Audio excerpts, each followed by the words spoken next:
मांग तुझसे क्या मैं सोच भगवन, जिंदगी जब तेरे नाम करती अरमान।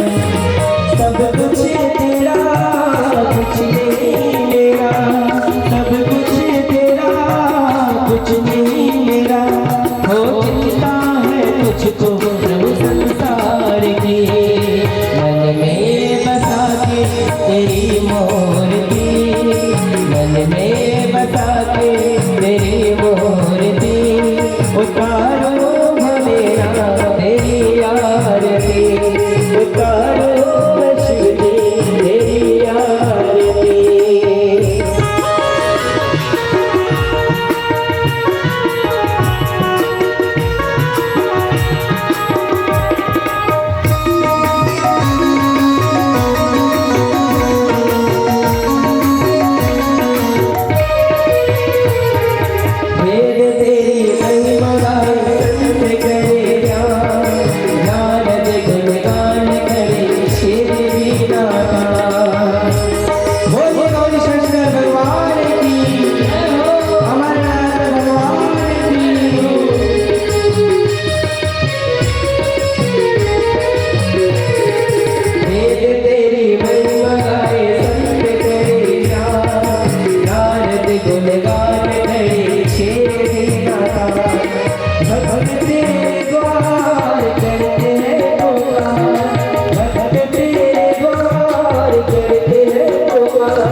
वरदान मांगो कि तुम मेरे गर्भ से जन्म लो, तभी तुम्हें ये अधिकार प्राप्त होगा।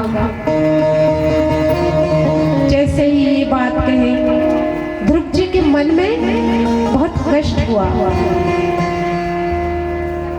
वो रोते रोते अपनी माता के पास आए। अब आके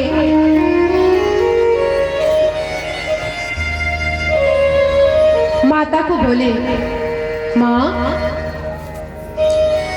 उस महल में एक और माँ है, उस माँ ने हमको ऐसा ऐसा बोले। रो रहे थे ध्रुव जी, उनको बहुत दुख हुआ, बड़े बड़े सांस ले रहे थे।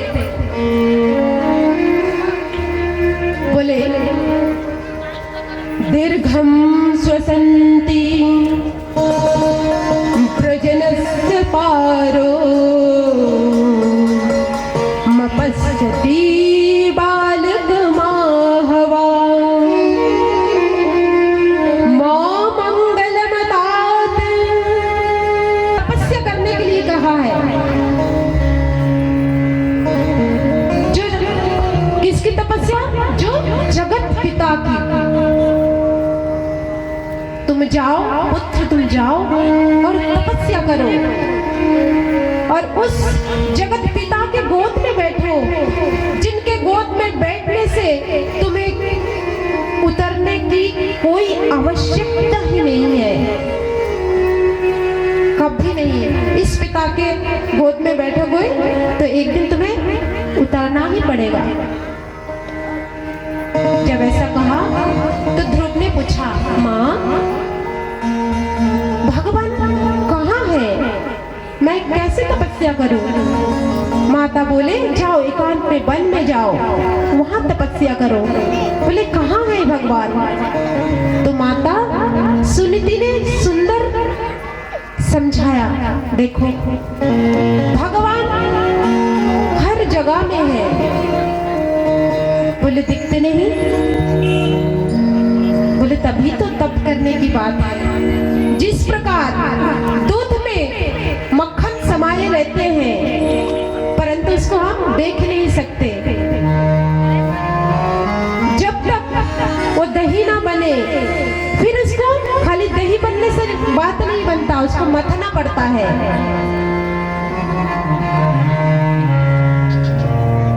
भक्ति की दही को प्रेम तपस्या की मथानी से जब मंथन करोगे तो तुम्हें भगवान मिलेगा, तुम उसको दर्शन कर पाओगे। जैसे ही माँ ने ये बात कहे, ध्रुव जी महाराज माता श्री को प्रणाम किए और चल दिए वन की ओर, मधुबन की ओर।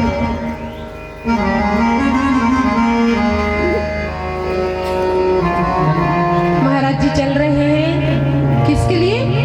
तप के लिए। कैसे भाव से चल रहे हैं? हरि दर्शन की भाव। तो चले हम सब भी ऐसा भाव मन में बनाएं और हरि दर्शन का आगे चले, हरि दर्शन के भाव लेके। दर्शन को प्यासी, हरि दर्शन को प्यासी अखिया, हरि दर्शन को प्यासी,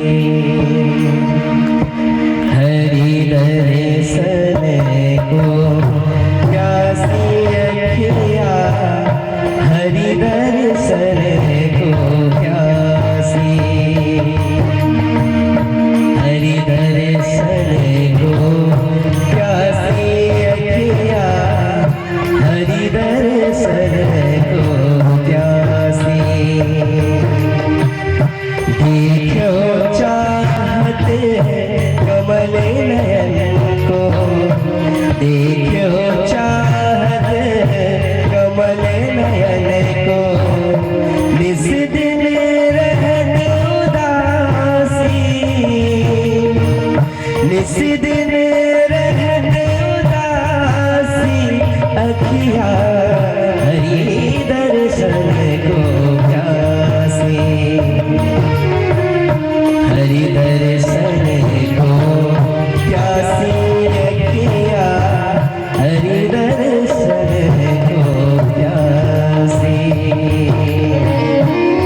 सूरदास प्रभु तुम्हारे दर से मिले, सूरदास प्रभु तुम्हारे दर से मिले, ले हो गई बदकासी,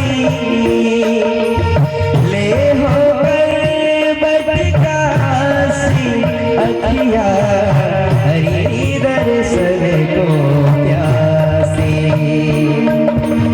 हरि दर्शन को प्यासी अखिया, हरि दर्शन को प्यासी, हरि दर्शन को प्यासी अखिया, हरि दर्शन को प्यासी। देखो चाहते कमल नयन को, देखो चाहते कमल नयन को, निस दिन रहते उदासी,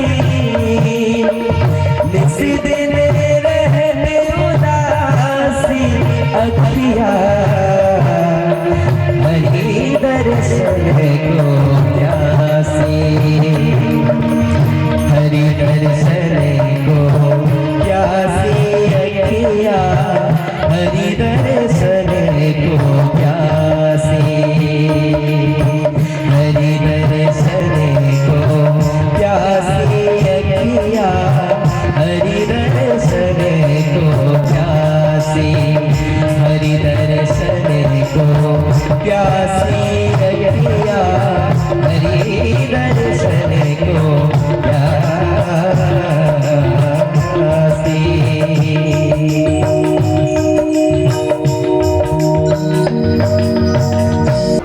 तो बोले वो क्या होता है? छोटे से बालक कुछ नहीं जानते। बोले कि गुरु हमें मार्गदर्शन करते हैं, वो बताते हैं कि कैसे भगवान को पुकारना चाहिए। तो ध्रुव जी बोले हाँ, तब तो गुरुदेव हमको मिल गया। बोले कहाँ? बोले आप हो? बोले मैं? बोले हाँ महाराज, आप ही हो मेरे गुरुदेव। अब हाथ जोड़ के प्रणाम कर लिए और बोले आप ही हमें बताएं, आप ही हमारी मार्गदर्शन करें, हम कैसे भगवान से मिले। तो नारद जी भी थोड़ा टटोल के देखना चाहते हैं, छोटा सा बालक है। बोले अरे सुनो तो पहले, ये तुम्हारी बस की बात नहीं है, इतना बड़ा घना जंगल, रात को शेर आ जाएगा, थोड़ा डराया। देख रही थी क्या बात है, इतना दृढ़ता है। बोले शेर आ जाएगा, वन में जंगल में कितने सारे भयंकर भयंकर जंतु होते हैं, पशु होते हैं, तुम्हें खा जाएगा, सांप आ जाएगा मोटा मोटा। ध्रुव जी बोले कोई बात नहीं, हम जब आए हैं तो हम तो भगवान से मिलके ही जाएंगे। तो जब नारद जी ने ध्रुव के अंदर इतना मजबूत एक विश्वास, दृढ़ता देखा, तो बोले ठीक है चलो तुम स्नान करके आओ, पावन यमुना मैया में ध्रुव जी स्नान करें। फिर नारद जी ने 12 अक्षर का मंत्र दिया कि तुम इसे जाप करो। जब तुम इसे निरंतर जाप करते रहोगे तो भगवान तुम्हारे पास जरूर आएंगे। प्रहलाद जी ने प्रणाम किया और ध्रुव जी ने प्रणाम किया और बड़े श्रद्धा के साथ उस मंत्र का जाप करने लगे। ओम नमो भगवते वासुदेवाय। तो हम सब ध्रुव जी के साथ साथ चले, हम भी थोड़ी देर उस मंत्र का जाप करें और अपने हृदय में भगवान को महसूस करें कि हे प्रभु आप हमें दर्शन दो। जैसे ध्रुव जी ने जो भाव लेकर इस मंत्र का जाप किए थे, हम भी करते हैं कुछ देर। पूरी भाव से, भक्ति से आंखें बंद करके अपने में, अपने हृदय में मन लेके सभी करें माताएं। देखिए हम तो कथा तो सुनते हैं, थोड़ी थोड़ी हम अनुभव भी कर लेते हैं। ठीक है, सभी करेंगे, आंखें बंद कर ले चाहे तो।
त्याग दिया, सूखे पत्ते।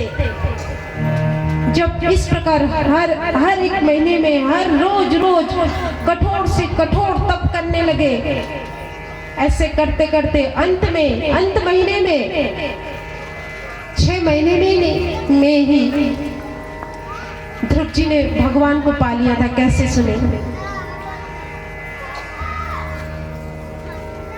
जब फल जल पत्तियां सब कुछ त्याग दिया फिर भी नहीं मिल रहे हैं, तो ध्रुव महाराज ने श्वास को रोक लिया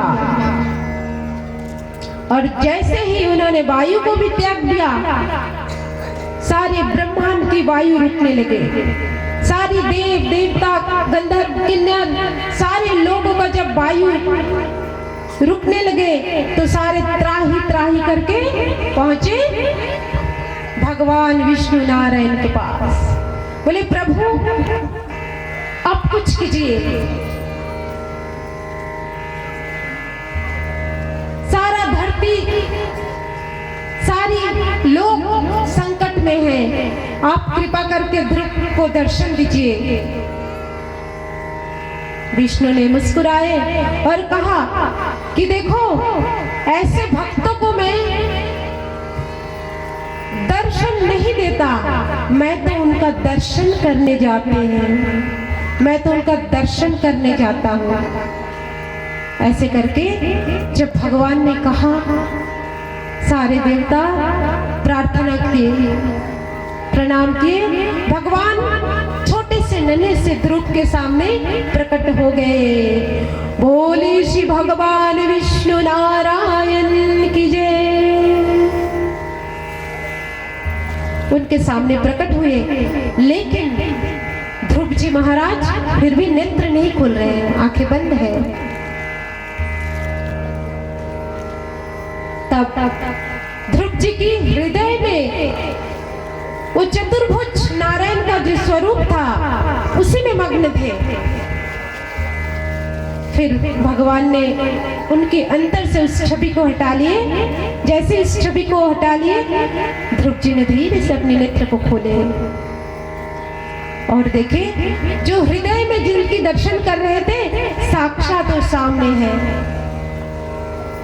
देखकर वो बालक देखता ही रह गया और भक्ति भाव से कुछ बोल नहीं पा रहे थे। क्या बोले हो, मुख से अंदर बोलने का बहुत इच्छा हो रहा है पर मुख से कुछ निकाल नहीं रहा है। भगवान ने समझ ली, भक्तों की बात भगवान समझ लेते हैं। अपने शंख को गाल को छू दिए, शंख से गाल को छुआ तो ध्रुव जी के मुख से स्तुति निकलने लगे, बोलने लगे कि हे प्रभु ऐसी स्तुति करी।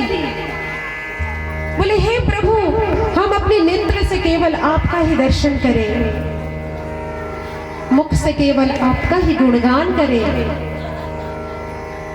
हमारे पैर जो है केवल आपके धुन में ही नृत्य करें, हमारे हाथ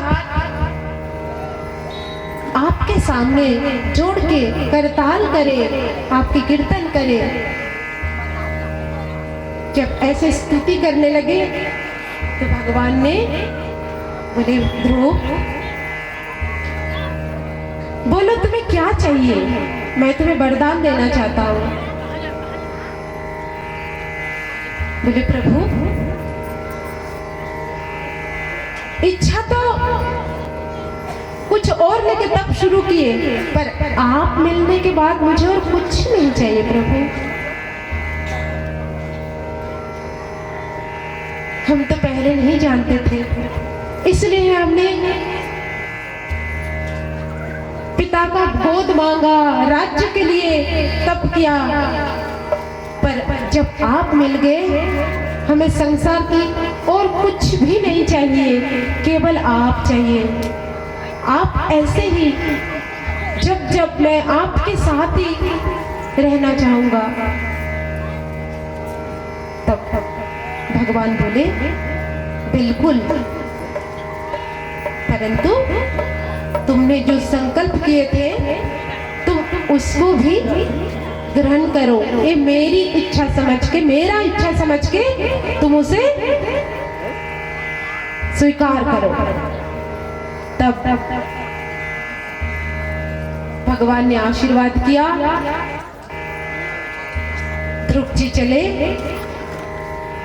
राजमहल। सबसे पहले माता के पास गए, प्रणाम किया और चल दिए राजमहल।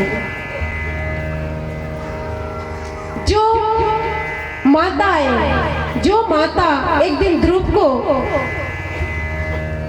दुत्कार दिए थे, आज सबसे पहले वही माता आरती की थाली लेके खड़े हैं।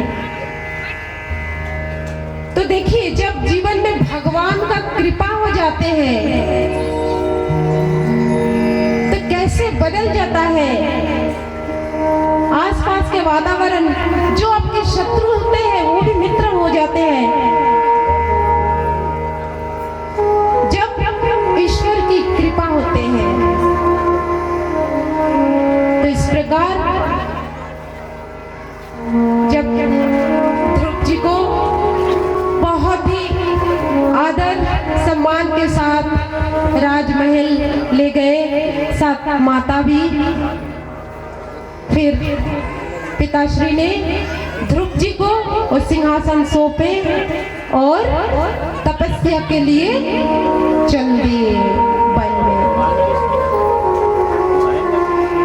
जब पिताश्री गए, माताएं भी चल दिए। इस प्रकार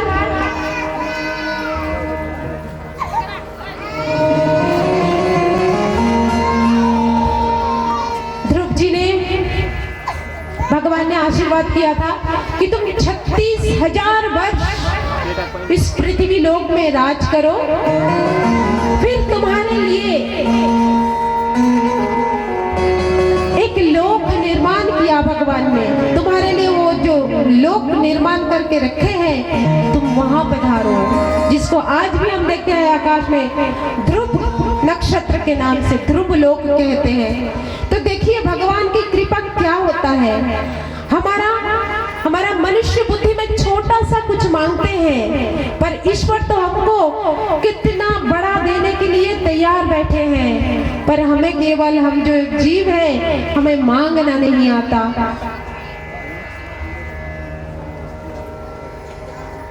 इस प्रकार ध्रुव जी ने 36,000 वर्ष इस पृथ्वी लोक पे राज किए।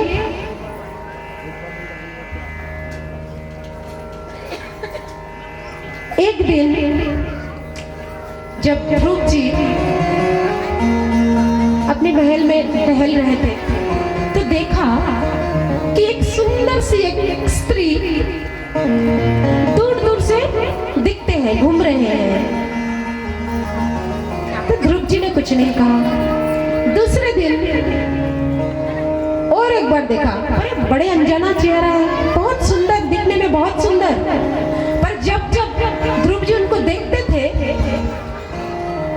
कभी सुबह, कभी शाम, कभी दोपहर को, कभी भी उनको दिख जाते थे, पर कुछ नहीं कहते, दूर दूर में ही होते थे। तो ध्रुव जी ने एक दिन उनको बुला लिया।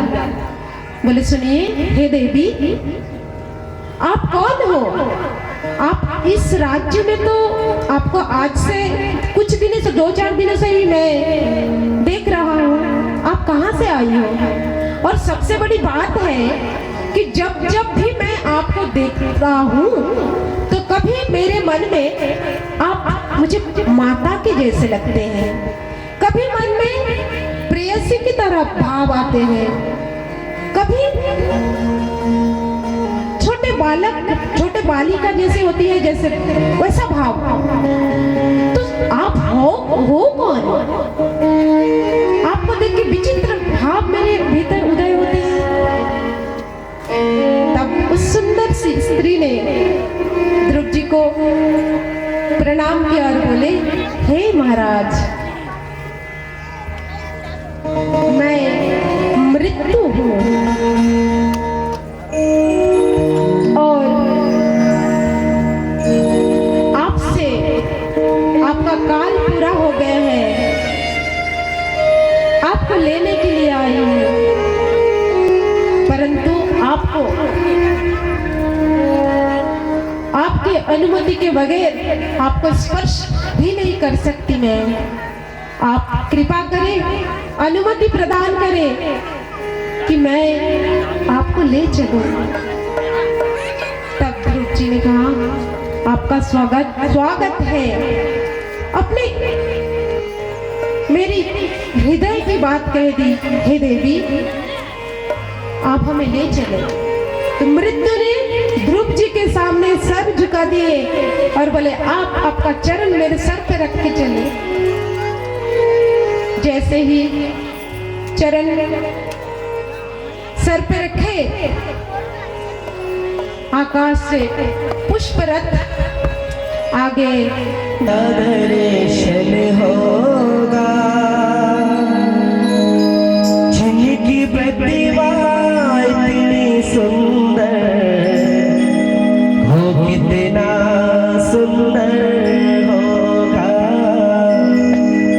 हो कितना सुंदर होगा।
संतों की वाणी है, ये संतों की वाणी है।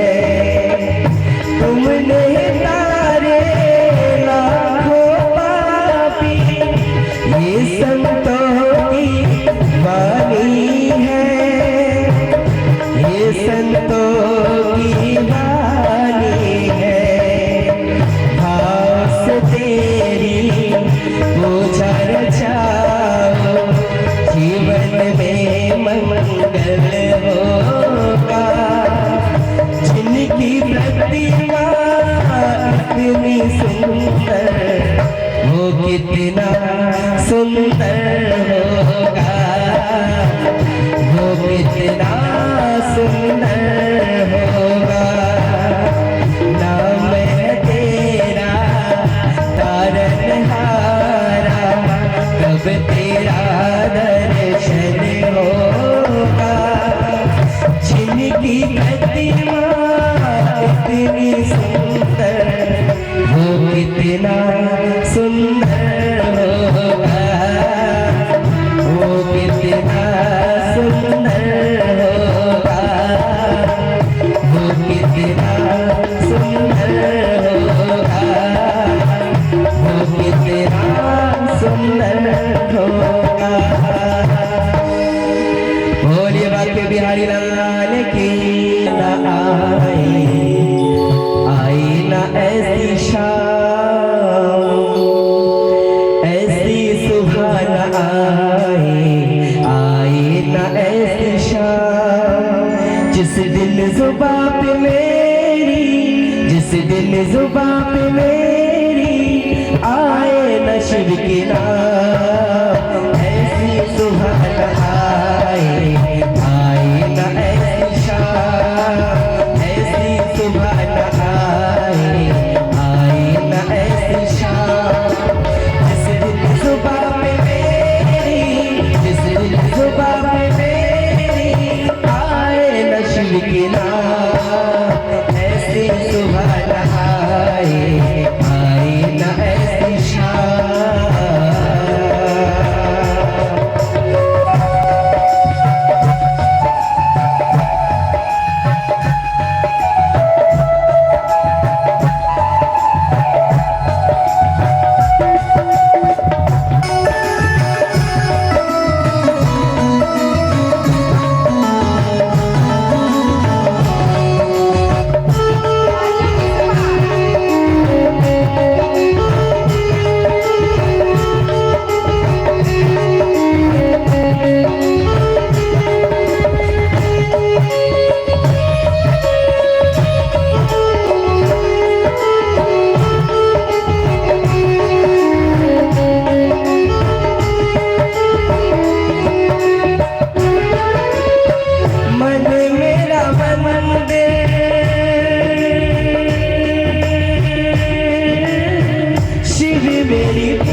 तोता का अंडा पड़ा।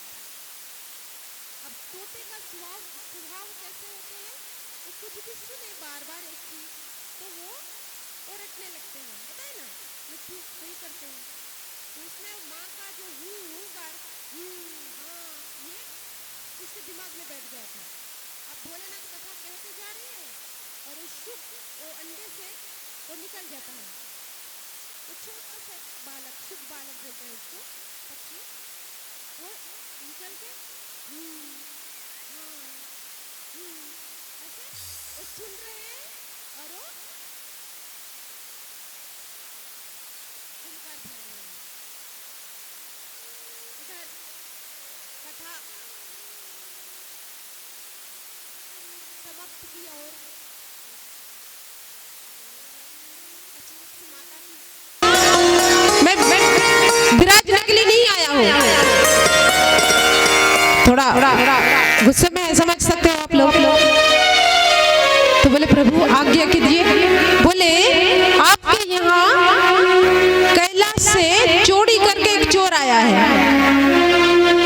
अब व्यास जी बोले कैलाश से चोरी, आपके वहाँ है ही क्या चोरी के लिए? भोलेनाथ बोले हाँ। बोले नहीं, मेरा मतलब है कैलाश में तो कितना सुंदर सुंदर फूल है, पत्ते हैं, सुंदर सुंदर पत्थर है, तो क्या चुरा के भागे? बोले अमर कथा, वो सब कुछ नहीं, अमर कथा चोरी से सुन के वो भागे हैं, मैं उसे दंडित करूंगा, मृत्यु दंड। तो व्यास जी थोड़ा मुस्कुराए और बोले आपका नाम बिल्कुल सही बोले भंडारी, बिल्कुल सही। बोले हाँ क्या बोले? बोले नहीं महाराज जी, जब अमर कथा सुन ही लिया तो उसको फिर मृत्यु दंड कैसे दे सकते हैं? उसका तो रूल ही है ना, जो अमर कथा सुनेंगे अमर हो जाएगा। तो भोलेनाथ बोले हाँ बात तो सही है, तो ठीक है उसको बंदी तो बना सकते हैं। तो एक काम करते हैं, हम यहाँ बैठ जाते हैं। अब माता की गर्भ में कितना दिन रहेगा बालक? 9 महीना। तो मैं लगूंगा तो दूर की बात छोड़िए, वो भ्रूण जैसे थे वैसे 1 इंच भी नहीं बढ़ा, माँ की गर्भ में जैसे थे वैसे ही है। बोले अद्भुत बात है। तब भोलेनाथ सोच रहे ठीक है और कितना दिन रहूं, चल दिए कैलाश। अब बालक गर्भ में ही है, पार हो रहे महीना, वर्ष सब बीत रहे हैं। अब देखिए एक बात है, माताओं के घर में जब संतान होते हैं, जब वो छोटा रहता है, भ्रूण अवस्था में जब होता है तो माताओं को तकलीफ ज्यादा होता है। तो जैसे इसे बीत रहे हैं समय, माता का तकलीफ भी हो रहा है। तो व्यास जी ने प्रार्थना की, हे दिव्य बालक, कौन हो आप गर्भ में? आप बाहर आओ, अंदर से आवाज आए, ये मोह माया के संसार में हम नहीं आने वाले हैं। व्यास जी घबराए, नारायण को याद किए, बोले हे प्रभु आप ही कुछ करिए, आपका कोई ऐसा भक्त वो आपके ही सुनेंगे। नारायण जी खुद पधारे, आके बोले हे बालक तुम बाहर आओ। बोले नहीं भगवान, हमको मालूम है आपका ये जगत बड़ा विचित्र है, सब तो बोल के आते हैं कि जगत में जाके आपका नाम करेंगे, गुणगान करेंगे, पर जाके सब भूल जाते हैं। मुझे कुछ ऐसा कुछ इरादा नहीं है, मुझे नहीं आना है।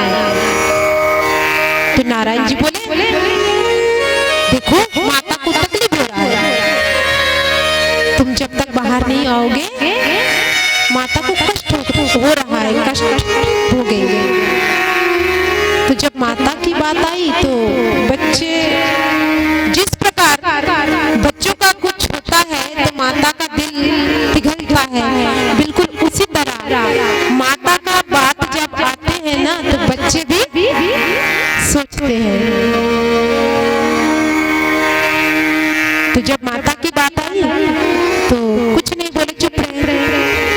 बोले ठीक है, एक शर्त पर आएंगे, आप अपने संसार की मोह माया कुछ देर रोक देना और मैं जन्म लेते ही भजन के लिए चल देंगे जंगल। इस मोह माया के चक्कर में हमको नहीं पड़ना। अगर इस शर्त पे राजी हो तो मैं तैयार हूं आने के लिए। और जोर से बोलिए। सुनते हैं तेरी रहमत, दिन रात बरसती है, एक बूंद जो मिल जाए और आगे, एक बूंद जो मिल जाए, मन की कली खिल जाए,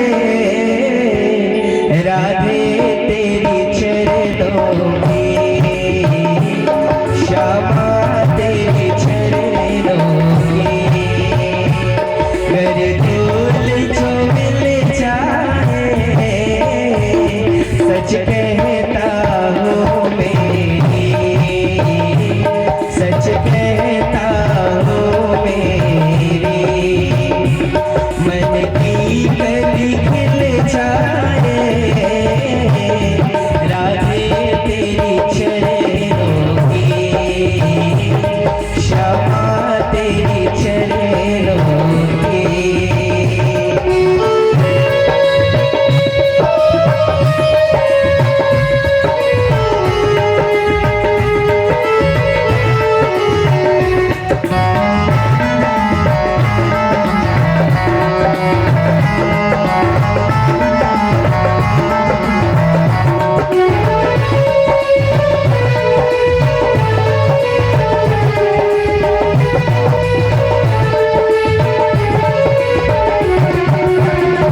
सुनते हैं तेरी रहमत, दिन रात बरसती है, सुनते हैं तेरी रहमत, दिन रात बरसती है,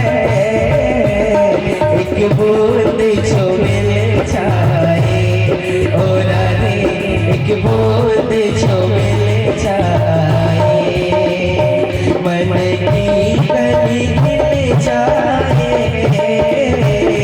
राधे तेरी चरणों की, श्यामा तेरी चरणों की। बोलिए विश्वास मंदिर राधा रानी की, बाकी बिहारी लाल की।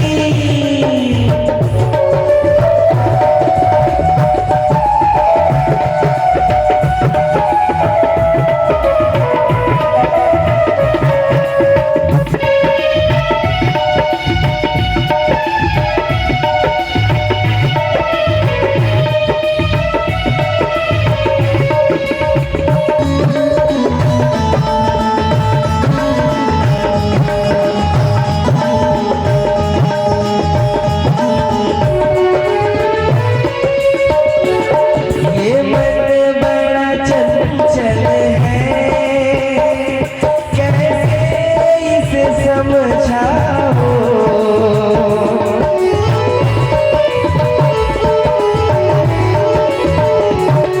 ये मन बड़ा चंचल है,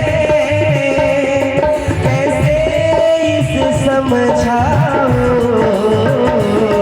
जितना इसे समझाओ ओ राधे, जितना इसे समझाओ, उतना ही मचल जाए,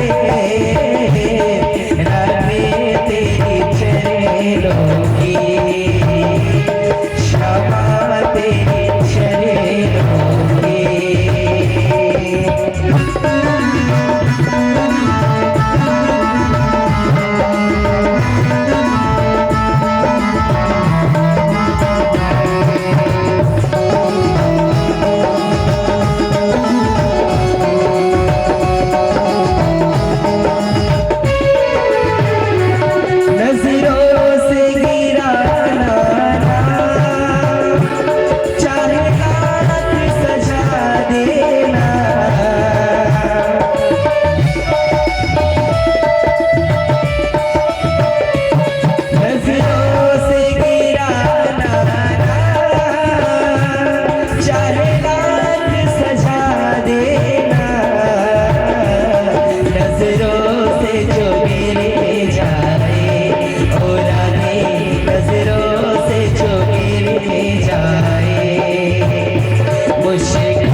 साथ तालियों की सेवा देते हुए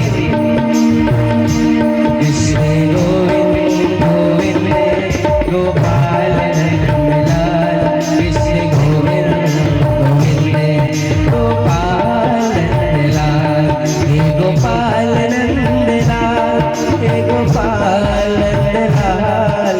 सभी भक्त गाइए, हे गोपाल नंदलाल, हे गोपाल नंदलाल, हे गोपाल नंदलाल, हे गोपाल नंदलाल, कृष्ण गोविंद गोविंद गोपाल नंदलाल, कृष्ण गोविंद गोविंद गोपाल नंदलाल, हे गोपाल नंदलाल, हे गोपाल नंदलाल, हे गोपाल नंदलाल, हे गोपाल नंदलाल, हे गोपाल नंदलाल, हे गोपाल नंदलाल, हे गोपाल नंदलाल, हे गोपाल नंदलाल, कृष्ण गोविंद गोविंद गोपाल नंदलाल, कृष्ण गोविंद गोविंद गोपाल नंदलाल,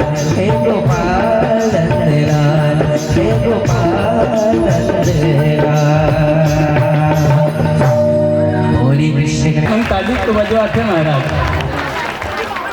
और भजन जोरदार। सीने में दिल है तो स्पंदन होना चाहिए, और दिल से दिल का प्रेम भरा बंधन होना चाहिए। भागवताचार्य होते हैं मेहमान मेरे भारत देश की परिपाटी में, और तालियों के गुंजन से अभिनंदन होना चाहिए, तालियों के गुंजन से अभिनंदन। इसलिए शब्दों के साथ मैं आपको सावरे को दिल में बसा कर तो देखो, दुनिया से मन को हटा कर तो देखो। बोलिए कृष्ण कन्हैया लाल की, एक बार प्रेम से बोलिए राधे राधे। सावरे को दिल में बसा कर तो देखो, सावरे को दिल में बसा कर तो देखो, दुनिया से मन को हटा कर तो देखो, दुनिया से मन को हटा कर तो देखो। बड़ा ही दयालु है बाबा बिहारी, बड़ा ही दयालु है बाबा बिहारी। बस एक बार वृंदावन जाकर तो देखो, एक बार वृंदावन जाकर तो देखो।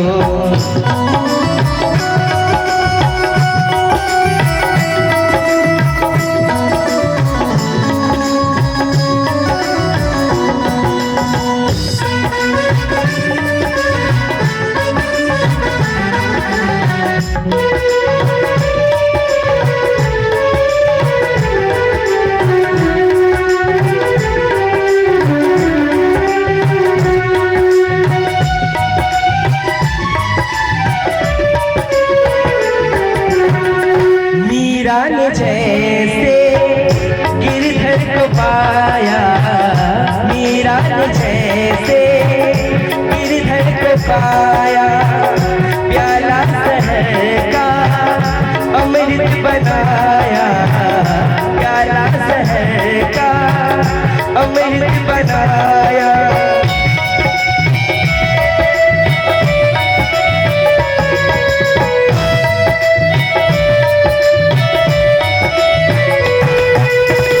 मीरा ने जैसे गिरधर को पाया, प्याला शहर का अमृत बनाया, प्याला शहर का अमृत बनाया, प्याला शहर का अमृत बनाया। तुम अपनी हस्ती मिटा कर तो देखो, तुम अपनी हस्ती मिटा कर तो देखो, दुनिया से मन को हटा कर तो देखो। बड़ा ही दयालु है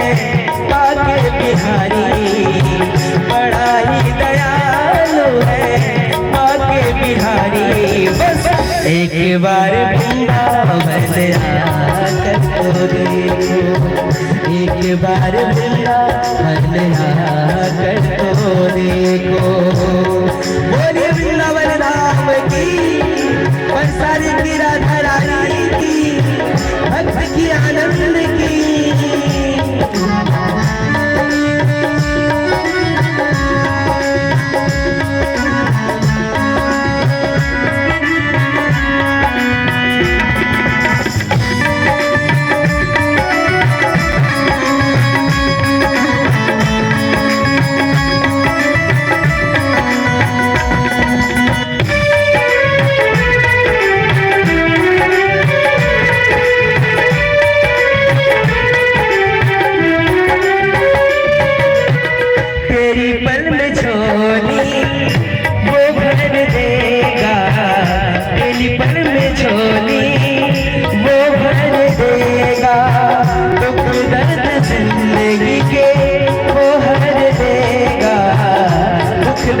जिंदगी के वो हर लेगा।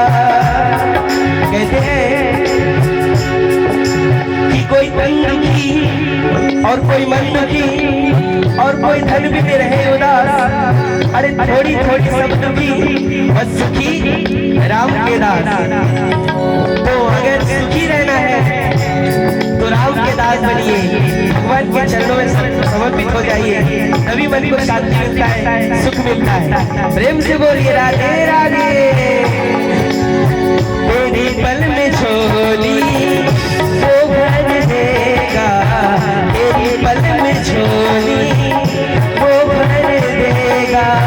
दुख दर्द जिंदगी के वो हर लेगा, दुख दर्द जिंदगी के वो हर लेगा, दुख दर्द जिंदगी के वो हर लेगा।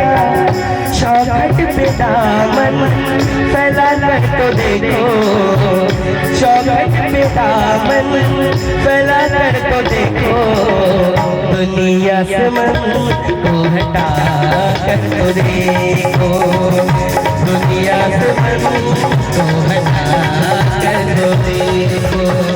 सावरे को दिल में बसा कर तो देखो, सावरे को दिल में बसा कर तो देखो। दुनिया से मन को हटा कर तो देखो। बड़ा ही दयालु है बाके बिहारी, बड़ा ही दयालु है बाके बिहारी। एक बार वृंदावन कर तो देखो, एक बार वृंदावन कर तो देखो।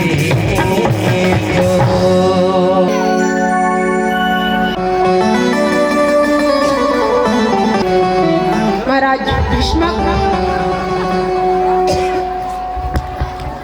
उनके 4 पुत्र और एक पुत्री, बड़ा पुत्र रुक्मी और पुत्री का नाम है रुक्मणी।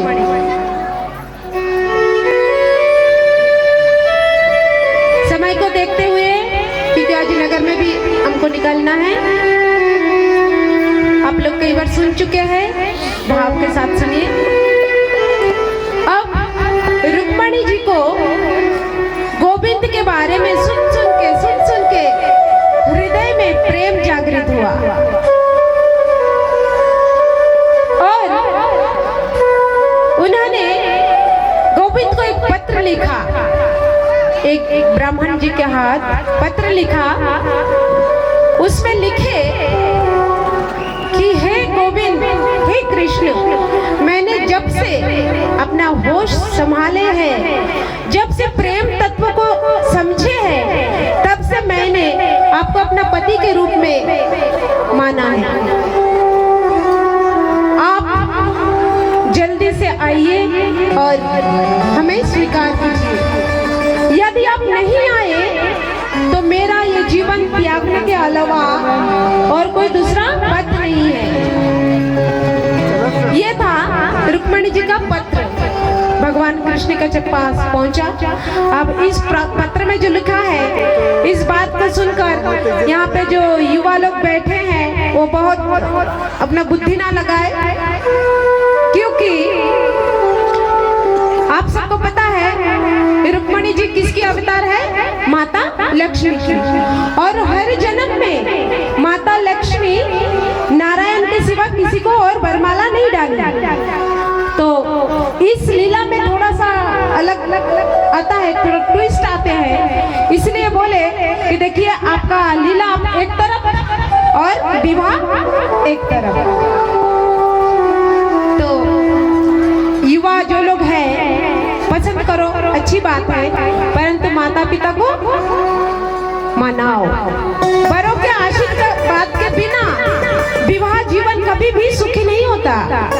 और बड़ों से भी हम अनुरोध करेंगे कि पहले का जमाना कुछ और था, युग के साथ साथ सब कुछ बदल रहा है, आप लोग भी समझे और बच्चे के जो भलाई है उनके लिए अगर सही है तो जरूर उनको आशीर्वाद करें। और बच्चों से खास करके आप लोगों का कम उम्र होता है, आप माता पिता को मनाएं, समझाएं और अपना जीवन साथी चुने।